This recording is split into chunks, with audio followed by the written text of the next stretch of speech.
साथियों नमस्कार। आज मैं आपको जानकारी देने वाला हूं कि फर्स्ट टाइमर में आप रिसेप्टाल इंजेक्शन का इस्तेमाल किस तरीके से कर सकते हैं, कब करना चाहिए, कब नहीं करना चाहिए, कितनी मात्रा में करना चाहिए, ऑल ओवर चीजें आज हम कवर करने वाले हैं।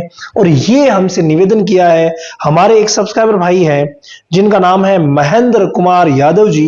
इन्होंने रामावत वैट्स क्लब लिख करके प्रश्न किया है। अगर आपका भी कोई प्रश्न है तो आप रामावत वैट्स क्लब लिख करके कीजिए, मैं आपके लिए जरूर वीडियो बनाऊंगा। इन्होंने लिखा है, नमस्कार सर जी, मेरी एक फर्स्ट टाइमर हीपर को 8 दिसंबर को एआई करवाई थी रिसेप्टाल 2.5 ml लगा करके, यानी 2.5 ml रिसेप्टाल लगा करके, और बाद में इन्होंने एआई करवाई थी, लेकिन कल से वो वापस पानी जैसा डिस्चार्ज दे रही है।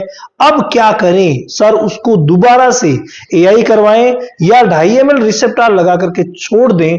बहुत ज्यादा संशय है, प्लीज बताइए क्या करें। देखिए, रिसेप्टाल लगाने के बाद जब एआई करवाई जाती है, रिसेप्टाल एक्चुअली क्या है? ये एक प्रकार का जीएनआरएच इंजेक्शन है। आपको पता है जीएनआरएच का एनालॉग है, यानी गोनाडोट्रोपिन रिलीजिंग हार्मोन जो आता है, जो नेचुरली निकलता है, उसका ये एनालॉग है जो ऊपर से हम लगाया करते हैं। नॉर्मली जो इसकी डोज है वो 2.5 ml रहती है, और 2.5 ml इंट्रामस्कुलर लगा करके अगर 6 से 12 घंटे के बाद अगर एआई की जाए तो इसका रिजल्ट बहुत ही शानदार मिलता है। कई पशु चिकित्सक क्या करते हैं कि इसको उसी समय लगा देते हैं, तो उसी समय अगर लगाया जाता है तो उस समय ध्यान रखिए, दूसरे दिन आपको पूरा ध्यान रखना पड़ता है।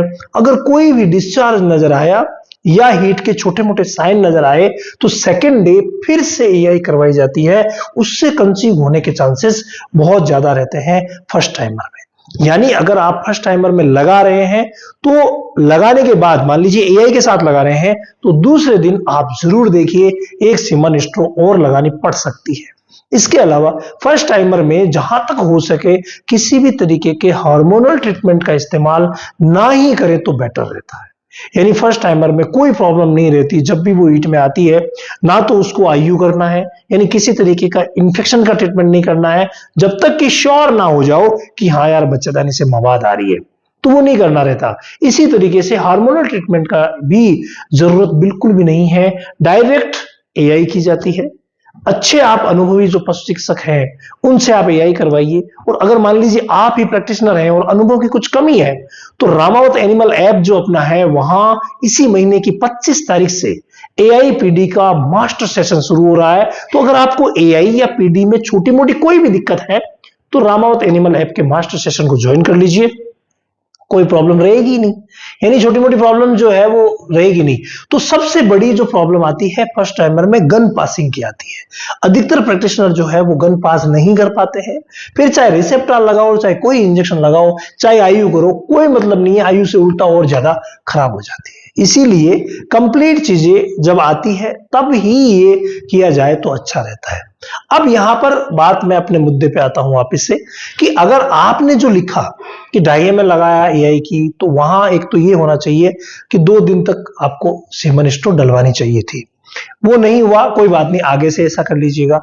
अब आप कह रहे हैं कि क्या मैं 2.5 ml रिसेप्टाल लगा करके इसको छोड़ दूं, तो ऐसा आप कर सकते हैं, लेकिन अगर उस हीट में एआई नहीं करवाते हैं तो वहां 2.5 ml की जगह रिसेप्टाल को 5 ml लगाया जाता है, ताकि छोटी मोटी कोई भी सिस्ट वगैरह हो तो उसको भी तोड़ा जा सके। तो 5 ml लगाना बेटर रहेगा, 5 ml लगा करके आप छोड़ दीजिए, फिर अच्छा रहेगा। कई बार क्या होता है, पशु चिकित्सक महोदय 10 दिन बाद फिर से 5 ml रिपीट करवाते हैं ताकि कोई सिस्ट वगैरह होती है वो समाप्त हो जाए।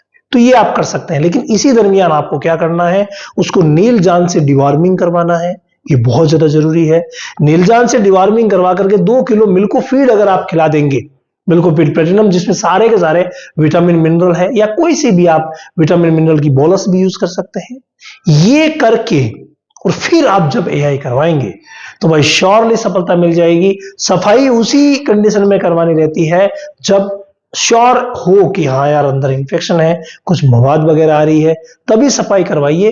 अदरवाइज आप 5 ml रिसेप्टर लगा करके छोड़ सकते हैं, 10 दिन बाद फिर से 5 ml लगा दीजिए। उसके बाद अगर 15 दिन के भीतर भीतर हीट में आ जाती है तब एआई नहीं करवानी है, 15 दिन के बाद अगर हीट में आती है तब एआई करवानी रहती है। ये सारा जो सिस्टम है ना, ये एक्चुअली हार्मोनल जितना भी ट्रीटमेंट होता है ना, वो बगैर पशु चिकित्सक के नहीं करवाना है, क्योंकि इसमें क्या है कि हर एक कंडीशन को ऑब्जर्व किया जाता है। तो इन सभी बातों का ध्यान रखिए, तभी भाई ऐसे केसेस में सफलता मिलेगी।